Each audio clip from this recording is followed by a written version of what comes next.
Imagine turning onto your street and seeing two strangers in fake HOA vests dragging your 12-year-old daughter across your own porch toward an unmarked SUV. No warning, no explanation. Just your child being taken in broad daylight by men who think nobody will stop them. What happened next on Redwood Crest Drive wasn't an argument, wasn't a misunderstanding. It was a kidnapping attempt. And the men who planned it had no idea the father they targeted was the last person they should have crossed. Langston Price turned onto Redwood Crest Drive and instantly knew something was wrong. Two matte gray SUVs with no plates were parked hard along his curb, angled like they didn't plan to stay long. He slowed the car, eyes narrowing, because the men on his porch weren't neighbors, weren't contractors, and definitely weren't anyone with the right to be there. They wore cheap tactical vests with the words HOA enforcement printed in bold white letters so poorly done, Langston could spot the fraud from the street. Brookside Commons didn't even have HOA patrols. No one had the authority to walk up to homes and act like law. Then he saw her. His daughter, Aria, 12 years old, barefoot, terrified, and being held by one of the men like she was a criminal. Her arms were forced behind her back, her face twisted in pain. The man gripping her was tall and heavy, his hand locked around her wrist as he shoved her toward the porch wall. The second man opened the SUV's trunk, revealing restraints and gear lined neatly inside, like equipment they'd used before. Langston's heartbeat turned to steel. There was no guessing, no confusion, no misunderstanding. These men were trying to take his child. Langston didn't bother parking. He drove straight onto the lawn, tires ripping through the grass. Before the engine even stopped, he swung the door open, reached into the center console, and grabbed his pistol, the only thing between his daughter and whatever these men planned to do. He stepped out fast and direct.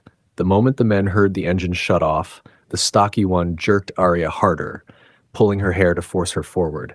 Her cry was choked and small, the kind that hit Langston deeper than any threat could. What would you do if that was your daughter on the porch, begging for help while strangers tried to take her?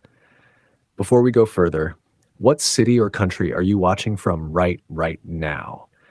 Drop it in the comments. We love seeing where our viewers are tuning in from. And if you believe no parent should ever have to face something like this, smash that like button and subscribe to Story Arc, because standing up for your family is the only rule that matters.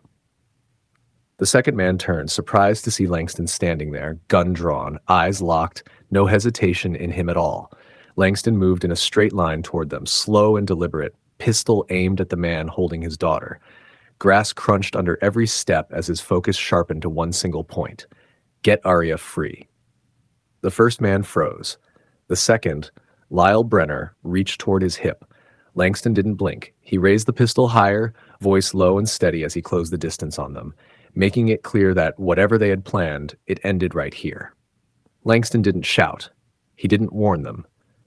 He just walked forward with the pistol locked on the man holding his daughter. Aria's chest rose in quick, sharp breaths, her eyes wide and wet as the man's grip dug into her wrist. Lyle Brenner, leaner and faster looking, shifted his weight and moved his hand toward something clipped at his hip. Langston reacted instantly. A single shot cracked through the air, clean, controlled, aimed low. The bullet tore through Lyle Brenner's forearm and he dropped with a scream, clutching the wound as blood soaked quickly through his sleeve. His hand never made it to whatever weapon he thought he could pull. The stocky man, Brent Maddox, flinched, tightening his hold on Aria for half a second before panic flickered in his eyes. Langston stepped in fast. With one hard swing, he slammed the butt of his pistol directly into the man's shoulder, then into his jaw.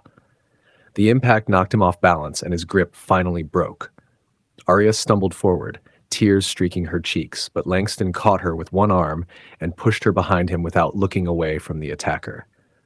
"Stay behind me," he said, short, steady, no softness in his voice. Lyle Brenner on the ground groaned, trying to crawl backward toward the SUV. Brent Maddox fell to his knees, coughing, stunned from the blow, hands splayed in the dirt as he tried to regain his breath. Langston kept the pistol trained between both of them, shifting smoothly with each tiny movement they made. No yelling. No shaking. Just focus. Aria pressed herself against the fence, still trying to breathe through the shock. Langston could hear her small gasps behind him, and that alone kept his hands steady. "Who sent you?" Langston asked, voice low. Neither answered. Lyle Brenner whimpered, curling his injured arm to his chest. Brent Maddox spat on the ground, trying to glare but failing as his head swayed from the hit. Langston didn't move. He stood like a wall between them and his daughter, pistol held firm, determined to make sure neither man got another chance to reach her.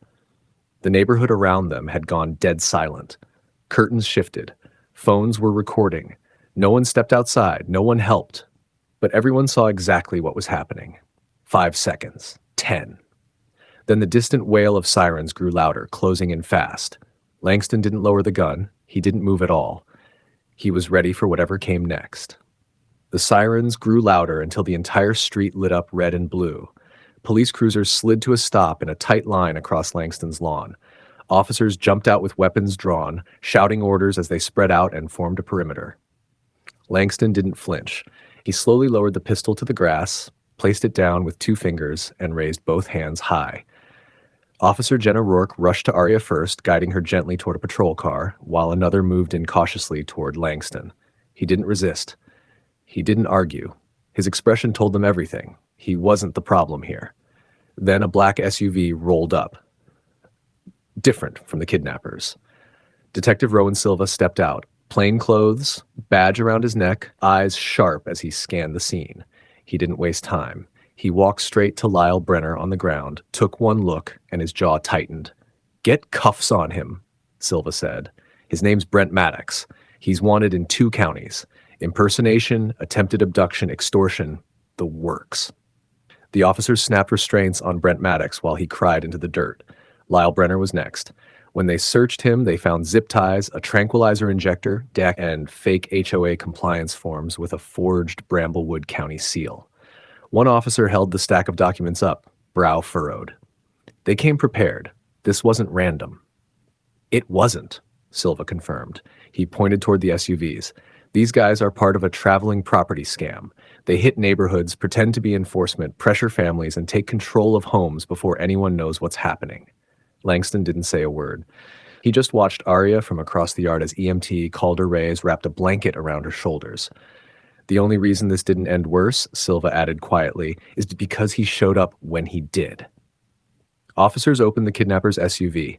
Inside were restraints, more tranquilizer darts, bolt cutters, and a folder with dozens of addresses. The officer holding the folder shook his head slowly. "Is this a list of targets?" Silva didn't answer. His silence was enough.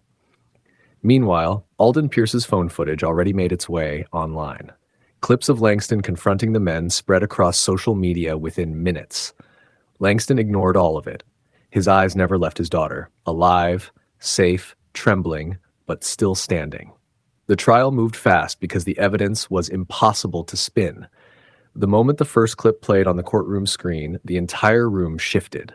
It showed exactly what happened: 2 grown men dragging a 12-year-old girl toward an SUV, and her father stepping in before she disappeared forever. The prosecution didn't waste time. They showed body cam footage of officers arriving to find Aria shaking against the fence, wrists bruised, hair pulled, blanket wrapped around her shoulders. Then photos of the items found in the kidnapper's SUV: zip ties, tranquilizer darts, forged HOA forms, a stun device, and the folder full of addresses, a complete kidnapping kit. Then Detective Rowan Silva took the stand and laid it out clean. These men weren't confused. They weren't enforcing anything. This was a kidnapping attempt tied to a traveling real estate fraud ring. They've done this before. They would have taken that child. No one breathed. The defense tried excessive force, but the prosecution ended it. Langston fired one controlled shot at a man reaching for a weapon. He didn't kill anyone. Finally, Judge Vernon Hale delivered the ruling. Mr. Price acted lawfully in the defense of his daughter. The danger was immediate and severe. His response was controlled, justified, and necessary. Case dismissed. Clean. Final. The kidnappers didn't walk anywhere. Both men were charged with attempted kidnapping, use of fraudulent authority, possession of illegal restraints, assault on a minor, conspiracy across state lines. Federal investigators traced the documents and addresses. Arrest warrants spread across 3 states. The ring collapsed within weeks. Langston didn't celebrate, didn't do interviews. He picked up Arya, put her in the car, and drove home. New locks, new cameras, stronger fence. Arya held onto his arm a little tighter as they walked in, but she walked on her own. People kept calling Langston a hero. He kept answering, "I'm just the father who got home on time." If you believe no parent should ever have to fight off kidnappers on their own porch, hit that like button and subscribe to Story Arc.